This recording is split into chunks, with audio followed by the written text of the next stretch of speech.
What's going on, everyone? So today is going to be the first day that we're going to use the Lone Star Grillz 24x40 to go ahead and do some baby back ribs.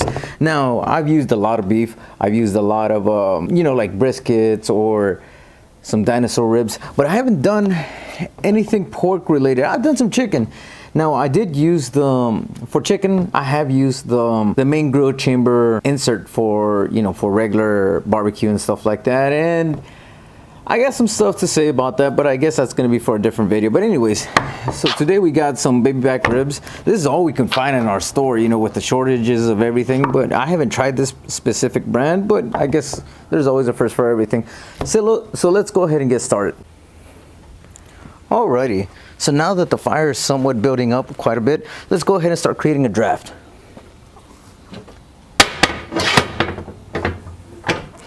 There you go. Should start creating a nice draft, and we'll get up to, let's go ahead and do 275 for the time being, and we'll go from there. Alrighty, folks, so we're gonna go ahead and use the Dalstrong. Always gotta use some that is gonna be nice and sharp and reliable. Look at how nice this thing is, man. The great thing about this brand is that there's no membrane. You see that? There's nothing. What we're going to use for rubs is what we use here that we made. It has salt, pepper, garlic, onion powder, paprika, some chili powder, and I forget what else. It has some sugars, I know that. And this has a lot of South Texas flavors. And what I mean about South Texas flavors is that it's not as sweet as most rubs are. It's nice, it's savory, it's peppery, but it's not overly sweet like I've seen and tasted in some of the in the Carolinas, or when I was in Kansas City, because I was stationed in Fort Riley, Kansas.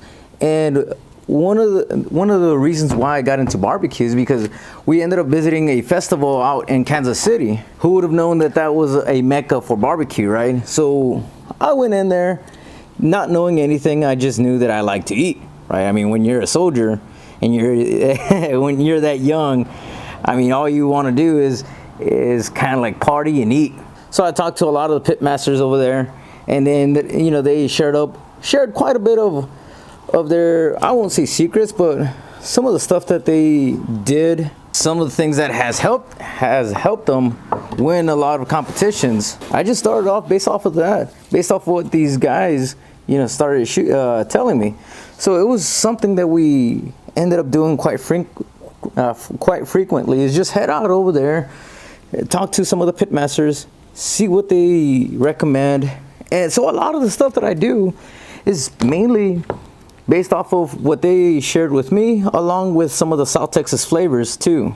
Let's go ahead, and this pit is getting close to temperature, so we'll go ahead and see how it goes, and we'll throw in some extra logs if it needs it and go from there. We'll see you guys here in a bit. All right, folks, she's a little warmed up. She's a little warmed up. Let's go ahead and put these ribs in place. Outstanding. Now, there is a little fattier side than the other side, so we're gonna lay it this way. There we go. Right now we are shooting for, right now it's at 225. We're gonna try and see if we can raise it up to 275, and we'll see how she does. Alrighty, so it's been about 2 hours and some change. Let's go ahead and take a look at it. See what kind of color we're getting. Okay, so it looks like everything has been set. Let's go ahead and spritz a little bit. Now, the reason why I like to spritz is not necessarily for moisture or whatever, but in an offset, it's been my experience that you typically get a very dark color. I'm not trying to get a very dark color. I'm just trying to go ahead and get, a nice deep mahogany color. That's it. I'm not sure if the camera captured it, but look at that. That's all I'm trying to do. Get a nice deep mahogany color, and spritzing it prevents it from getting too black, at least in my experience. So we'll let it run for a bit more, and we'll go from there. So it's been about 3.5 hours, almost 4. Let's go ahead and take a look, see what we got. You see that color right there? That's what we're looking for. But let's take a look at this real quick. Look at that. All right, guys, let me get it out real quick and so we can start foiling. So one of the things that we like to do, mainly because my wife likes it sweet but not too sweet, same thing with me, right? So we add a little bit of the Sweet Baby Ray's, but we also add some of this HEB stuff right over here.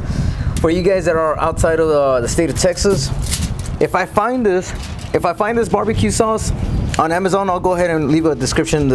I'll leave a link in the description below. We're also gonna add a little bit of butter right over here, just a dash, not a whole lot.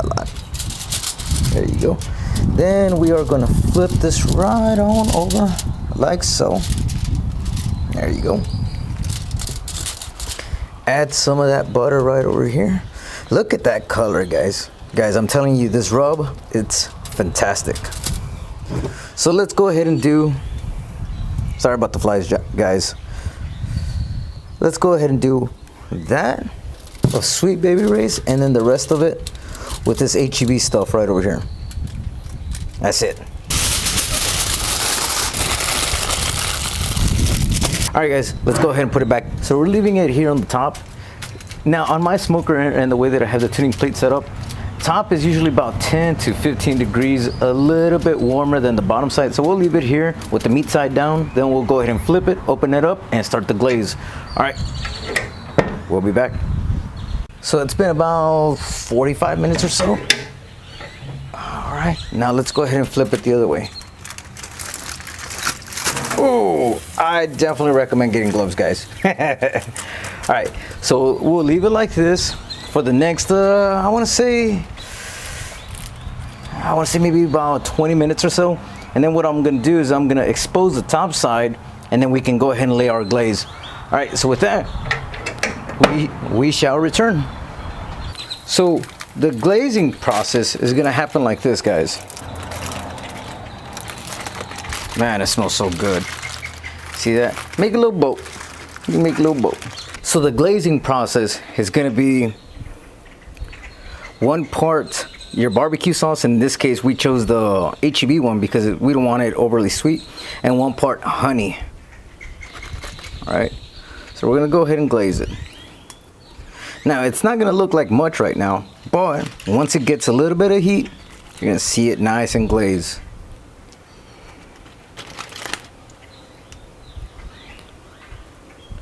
Gonna have almost a mirror-like sheen. Well, not mirror, but you know, it's gonna have quite a bit. And the reason why I don't want to use too much sweetness, you know, like Sweet Baby Ray's or any of the other stuff that's out there, is mainly because you're already adding honey on top of this, so it's already gonna be sweet. So sweet on top of sweet, that's not my thing, man. That's not a Texas thing, right? Especially a deep South Texas thing. That's not it, right?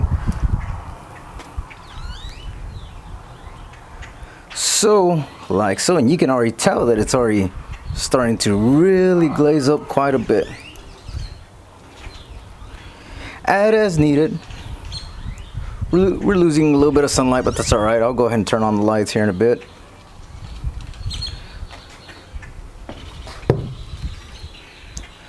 But look at that, gents. Look at the glaze on that.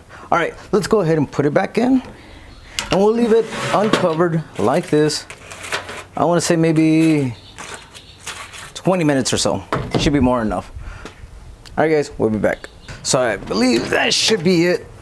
Wood is already dying anyways, so let's go ahead and see what we got. I think that's a horrible shot because the sun is already coming out, going down. But let's see if we can bring that up some down here. That's an okay angle.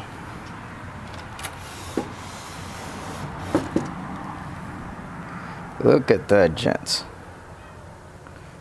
There you have it. Look at the nice sheen it has. Look at the glisten. It's just amazing. Get out of here, fly. Look at that. All right, let's go ahead and take it inside, and let's go ahead and start slicing away.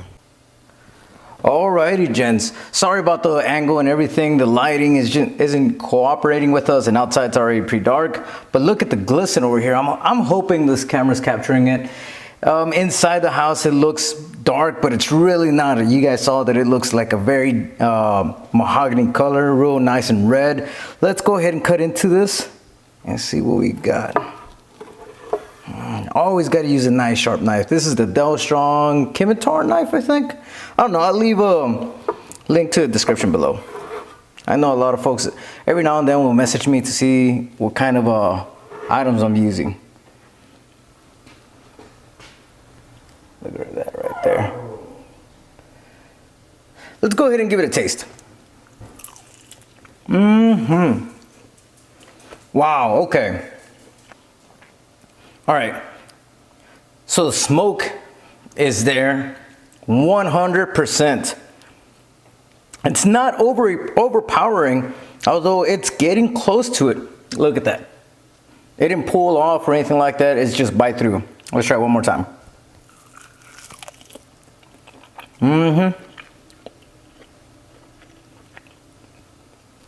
Do it this way, please.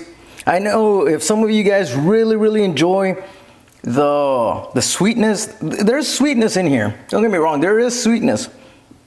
But that savory flavor is just something else, guys. Look at that, guys. It's amazing. Look at the glisten right over here. Look at that.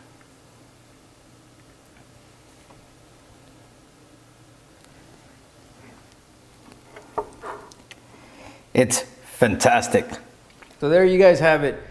Baby back ribs on the Lone Star Grillz 24x40. Very good. Use oak wood. In my case, we ended up using live oak. It's been seasoning out for I think 9 months or so, and it's been split before then, so it's definitely dried up for quite a bit. But anyways, the smoke flavor it's there, but not overpowering. It's very good. Everything else on top of that only complements that type of cut of meat, right? It's not like a brisket where all you want is just smoke and salt and pepper and anything else that you want to add. With ribs, you get the smoky flavor, but then you get all the other additional add-ons that make it that much better, that enhance the flavor. You got your paprika, you got your sugars and all kinds of stuff. It's really good. So I hope you guys enjoy it. Be sure to go ahead and like, subscribe. Anything else you guys want us to go ahead and try out, be sure to go ahead and leave it in the comment section. Thank you, and we'll see you on the next one. Later.